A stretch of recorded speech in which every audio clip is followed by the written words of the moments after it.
Cape Town Mayor Jordan Hill-Lewis says taking government to court over the devolution of powers for the railway system in the city may be a last resort. Hill-Lewis says his administration has been waiting for an update since March last year. This after the Transport Director General made pronouncements that capable municipalities may be afforded an opportunity to take over. But Prasa's Group CEO says devolution talks should not take precedence over the current work being done to revive the network. eNCA's Nobesuthu Hejana reports.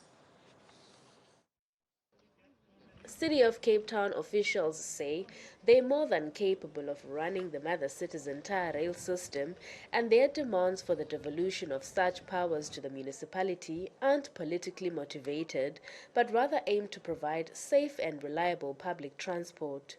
Mayor Jordan Hill-Lewis says they've tried every avenue.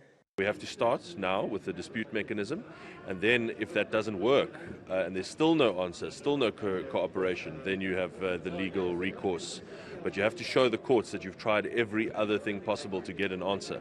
At the moment, we really feel as though we have tried everything. We've written letters to the president, we've written to various ministers of transport because they've changed now a few times, and there's just zero engagement. The president said in Parliament that there is engagement happening, there's consultation happening.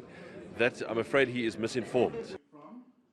Experts in local government and transport say the debate shouldn't be about who runs the railway network, but rather whomever is qualified for the job.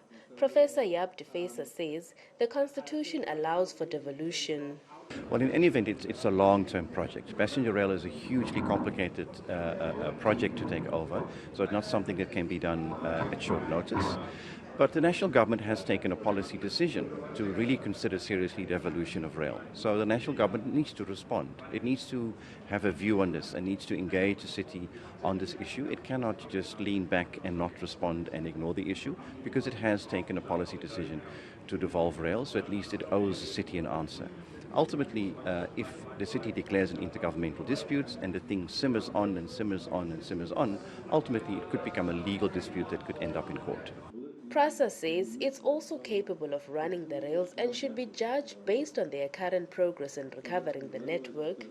The proof is in, as you say, let's see the action. I mean, I can stand here and say that we are competent. I think the public must see what is happening on the ground. We want to demonstrate the turnaround. We want to show action in terms of recovering the corridors. Just 2 weeks ago, we were in KZN. We launched a corridor in KwaMashu to Durban. Before that, we launched corridors from Tembisa to Lorala.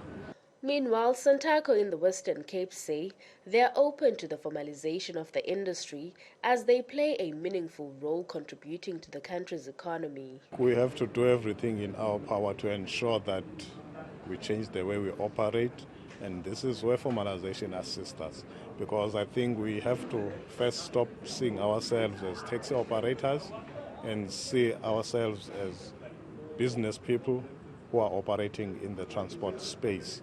And that mind shift, it has to happen, because then that will inform how we run our operations.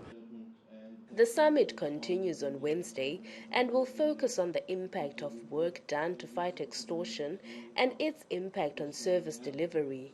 Nobesuthu Hejana, Cape Town.